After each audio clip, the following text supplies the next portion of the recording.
السلام علیکم ورحمۃ اللہ وبرکاتہ۔ بسم اللہ الرحمن الرحیم۔ امریکہ کا نمبر 1 دشمن اسلام پادری جوزف اسلام کی گود میں۔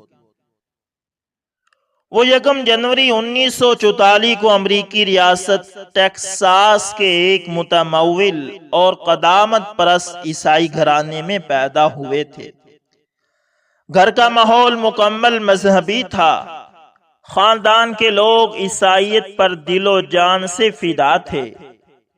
محرف شدہ انجیل اور عیسائی علماء کے ہاتھوں بازیچہ اطفال بنے ہوئے دین مسیح کے وہ خود بھی پابند تھے اور دوسروں کو بھی اسی کی طرف دعوت دیتے اور بلاتے۔ انہوں نے تبلیغ دین کی خاطر کئی مدارس اور چرچ تعمیر کروائے تھے۔ جب وہ 12 سال کی عمر کو پہنچے تو انہیں بپتسمہ دیا گیا۔ وہ ہر چرچ کے بارے میں معلومات اور مہارت حاصل کرتے رہے۔ جب بڑے ہوئے تو انہوں نے بھی اپنے پیشرووں کی طرح تبلیغ دین کو اپنا مشن بنا لیا۔ موسیقی کے فن میں نام پیدا کرنے کی کوشش کی۔ پیدائشی نام جوزف ایسٹس تھا، لیکن دوست انہیں اسکپ کے نام سے پکارتے تھے۔ وہ عیسائی مبلغ اور دائی ضرور تھے، مگر دل میں خلش تھی، لہذا تلاش حق کی جستجو انہیں مختلف مذاہب کا مطالعہ کرنے پر مجبور کرتی تھی۔ ہندو مت، بدھ مت اور یہودیت سمیت مختلف مذاہب کو انہوں نے سمجھنے کی کوشش کی۔ صرف اسلام کے متعلق تحقیق کو کار عبث یعنی فضول سمجھا، کیونکہ عالمی سطح پر دشمنان اسلام نے یہ پروپیگنڈا کیا تھا کہ اسلام دہشت گردی، قتل و غیرت گیری اور فتنہ و فساد کی تعلیم دیتا ہے۔ نعوذ باللہ من ذالک۔ ان کے والد تو چرچ میں منسٹر تھے ہی، ان کو بھی مذہبی موسیقی کا منسٹر بھی بنا دیا۔ 30 سال تک انہوں نے اپنے والد کے ساتھ مل کر کاروبار کیا اور خود بھی کروڑ پتی بن گئے۔ ایک مرتبہ ان کے والد نے انہیں اپنے ایک نئے بزنس پارٹنر سے ملنے کو کہا جو ایک مصری مسلمان تھا۔ چنانچہ انہوں نے اپنے بیٹے سے یہ خواہش ظاہر کی کہ تم ان سے ملاقات کرو۔ عیسائیت کے سچے مبلغ کا ماتھا ٹنکا، آخر کیوں ایک مسلم یعنی دہشت گرد، قاتل اور فسادی سے ملاقات کی جائے؟ مسلمان جو خدا پر اعتقاد نہیں رکھتا، مسلمان جو صحرا میں بنے ایک سیاہ عمارت کی عبادت کرتا ہے، اس سے مراد خانہ کعبہ لے رہے ہیں، وہ مسلمان جو دین میں 5 دفعہ زمین کو عقیدت سے بوسہ دیتا ہے، میں ہرگز ملاقات نہیں کروں گا۔ ان کے والد نے انہیں سمجھایا کہ اس ملاقات کا مقصد خدا نہ آشنا مسلمان کو خدا سے واقف کروانا ہوگا۔ تب کہیں جا کر انہوں نے چین کی سانس لی اور ملاقات کے لیے رضامندی کا اظہار کیا۔ جس دن ملاقات تھی اس دن چرچ سے ایک بڑا سا مذہبی جبہ پہنا، گلے میں ایک چمکیلا سا کراس صلیب لٹکایا اور ایسی کیپ پہن کر گئے۔ وہ خود کہتے ہیں جب ہم اتوار کے دن اس سے ملاقات کرنے کے لیے گئے تو میرے ذہن میں یہ خاکہ تھا کہ ایک وحشی قسم کے آدمی کا سامنا ہوگا جس کا چہرہ پر بہت لمبی بے ترتیب داڑھی ہوگی، ڈھیلا ڈھالا جبہ زیب تن کیا ہوگا جس میں یا تو تلوار چھپی ہو سکتی ہے یا پھر کوئی بم۔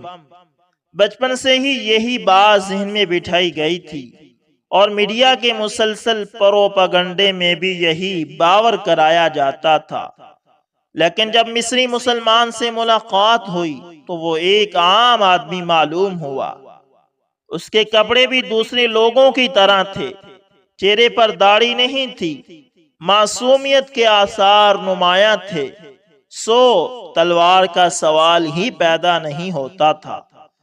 پہلی ہی ملاقات میں انہوں نے یکے بعد دیگرے کئی سوالات پوچھ ڈالے، جیسا کیا تم خدا پر یقین رکھتے ہو؟ یہ جوزف صاحب نے پوچھے۔ آدم و حوا علیہ السلام کو مانتے ہو؟ ابراہیم علیہ السلام کی عظمت کے قائل ہو؟ موسیٰ علیہ السلام کی بزرگی کو تسلیم کرتے ہو؟ انجیل کے خدائی کتاب ہونے کا عقیدہ رکھتے ہو؟ عیسیٰ علیہ السلام کی رفعت و منزلت کو تسلیم کرتے ہو؟ اور توقع کے برخلاف انہیں تمام سوالوں کا جواب ہاں میں ملا۔ وہ حیران تھے کہ کیا کوئی مسلمان ان چیزوں پر ایمان رکھ سکتا ہے؟ پھر یہ ملاقات مزید ملاقاتوں کا ذریعہ بنی۔ مصری مسلمان کے اخلاق، طرز تکلم اور حیا نے انہیں کافی متاثر کیا۔ کاروباری مصلحت کے پیش نظر مصری محمد اسرار کے بعد ان کے گھر منتقل ہو گیا۔ موقع با موقع محفل جمتی اور محمد کو عیسائی مذہب سے قریب کرنے کی کوشش کی جاتی۔ اس مشن میں ان کا ساتھ ایک عیسائی عالم دین کیتھولک پادری بھی دے رہا تھا۔ مختلف مذہبی موضوعات پر پرامن ماحول میں بحث ہوتی تھی۔ عیسائیوں کو یہ جان کر بڑی حیرت ہوئی کہ مسلمانوں کے یہاں قرآن کا بس ایک ہی نسخہ رائج ہے۔ پوری دنیا میں ایک قرآن پڑھا جاتا ہے اور اسی پر اسلام کی بنیاد ہے، جبکہ بائبل کے 10 نسخے دستیاب ہیں۔ پھر نسخہ دوسرے سے مختلف، پھر ایک نسخے کے متعلق یہ دعویٰ بھی ہے کہ بس یہی نسخہ اصل ہے۔ یہ ہر روز نشست جماتے جس میں ہر ایک اپنی اپنی بائبل کے بارے میں گفتگو کرتا۔ دونوں مسیحی افراد 3 الگ الگ بائبلوں کو زیادہ قطعی سمجھتے تھے۔ اسلام کے متعلق حقائق جان کر ان سب کو حیرت ہوئی۔ اس کی تعلیمات نے ان کے دلوں کو گرویدہ کر لیا۔ رفتہ رفتہ محمد کے دلائل اثر دکھانے لگے اور دائی مدعو بننے لگے۔ ایک روز کیتھولک پادری نے اس مسلم شخص سے فرمائش کی کہ کیا مجھے مسجد دکھا سکتے ہو؟ محمد انہیں مسجد لے گئے۔ واپسی پر سب نے پوچھا کہ کیسا رہا؟ تو بتایا کہ مسلمان تو نہ گانا گاتے ہیں، نہ ہر نماز کے ساتھ تقریر کرتے ہیں، بس عبادت کر کے آ جاتے ہیں۔ کچھ دن بعد ایک بار پھر اس کیتھولک پادری نے ساتھ جانے کی فرمائش کی۔ اس بار پورا دن گزر گیا اور محمد اور پادری صاحب نہیں آئے۔ رات گئے جب واپسی ہوئی تو پادری اب اسلام قبول کر کے مسلمان ہو چکے تھے۔ جوزف ایسٹس بہت پریشان ہوئے اور اپنی بیوی کو رواداد سنائی۔ جواب میں ان کی بیوی نے کہا، میں نے تو پادری سے پہلے ہی قبول اسلام کا فیصلہ کر لیا ہے۔ یہ سن کر یوسف عرف جوزف حیران ہوئے اور فوراً گئے اور محمد کو سوتے میں سے اٹھایا اور کہا کہ انہیں بات کرنی ہے۔ پھر مذہب پر جوزف ایسٹ اور محمد ساری رات گفتگو کرتے رہے اور فجر تک گفتگو جاری رہی۔ پھر جوزف ایسٹ نے بھی اسلام قبول کر لیا۔ منسٹر والد نے بھی چند مہینے بعد اسلام کو سمجھنے کے بعد اسے قبول کیا اور سب سے آخر میں ان کی سوتیلی ماں ایمان لے آئی۔ قبول اسلام کے بعد یوسف ایسٹس نے دینی تعلیم حاصل کرنے کے لیے اسلامی دنیا کا رخ کیا۔ دوستو جوزف کا اسلامی نام یوسف ہے، پریشان نہیں ہونا۔ انہوں نے 4 سال تک ترکیہ، مصر اور مراشق اور مراکش کی خاک چھانی اور عربی سمیت دینی علوم میں مہارت حاصل کی۔ تعلیم مکمل کر کے وہ امریکہ لوٹ گئے اور خود کو اسلام کی خدمت اور اس کے پیغام امن کو عام کرنے کے لیے وقف کر رکھا ہے۔ وہ اسلام کی حقیقی تصویر مغربی دنیا کو دکھا رہے ہیں، اسلام کے بارے میں پھیلی ہوئی غلط فہمیوں کو دور کر رہے ہیں، خوش مزاجی کے ساتھ، حکمت و خیر خواہی کے ساتھ دعوت کا فریضہ انجام دے رہے ہیں۔ یہ دائی اسلام شیخ یوسف ایسٹس ہیں۔ اپنی اسلامی شخصیت اور قابل قدر خدمات کے سبب یوسف ایسٹس کو سن 2012 میں دبئی کا عالمی مقدس قرآن ایوارڈ سے نوازا گیا۔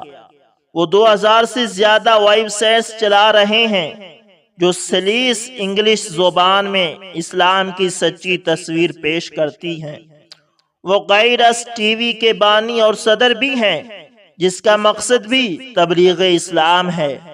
اللہ تعالیٰ شیخ صاحب کو عمر طویل عطا فرمائے اور ان کی کاوشوں کو شرف قبولیت عطا فرمائے۔ تو دوستو، یہ تھی ایک ایسے شخص کے قبول اسلام کی کہانی جو خود عیسائیت کا داعی تھا، لوگوں کو عیسائی بنانا اس کا مقصد تھا، لیکن اس کو ہدایت کیسے ملی؟ ہدایت کا فیصلہ تو اللہ ہی کرتے ہیں، لیکن کوئی سبب بھی ہوتا ہے۔ اچھے اخلاق، اچھی گفتگو۔ اس نے اس مصری مسلمان کو دیکھا جو بہت سادہ، اچھے اخلاق اور ملنسار انسان ہے، تو اس کے اخلاق، اس کے بول چال، اس کے چلن سے متاثر ہوا۔ اس نے پھر اسلام کو پڑھا۔ بدقسمتی سے اسلام کی جو تصویر پیش کی جا رہی ہے مغربی دنیا میں، وہ غلط ہے۔ اگر مغربی دنیا میں اسلام کی سچی تصویر پیش کی جائے تو لاکھوں نہیں کروڑوں لوگ مسلمان ہو جائیں۔ الحمدللہ بہت سارے لوگ مسلمان ہو رہے ہیں۔ جب وہ اسلام کو خود پڑھتے ہیں، میڈیا سے ہٹ کر خود مطالعہ کرتے ہیں، تو وہ سمجھ جاتے ہیں کہ اسلام ایک سچا مذہب ہے۔ جو کچھ اس کے خلاف کیا جا رہا ہے یہ صرف پروپیگنڈا ہے۔ تو دوستو، امید کرتا ہوں ویڈیو اچھی لگی ہوگی، پسند آئے تو لائک شیئر کمنٹ لازمی کریں، اور اگر آپ ہمارے channel AS information TV پر نئے ہیں تو دوستو اس کو بھی لازمی سبسکرائب کر لیں۔ اور دوستو ایک بات یاد رکھیے کہ یہ جو قبول اسلام کی کہانیاں ہیں یہ سچی ہوتی ہیں، یہ کوئی اپنی طرف سے نہیں بنائی جاتی، یہ 100% سچی کہانی ہے۔ آپ یوسف جوزف آپ گوگل سے سرچ بھی کر سکتے ہیں۔ ملتے ہیں کسی نیکسٹ اچھی سی ویڈیو کے اندر، تب تک کے لیے دوستو اللہ حافظ۔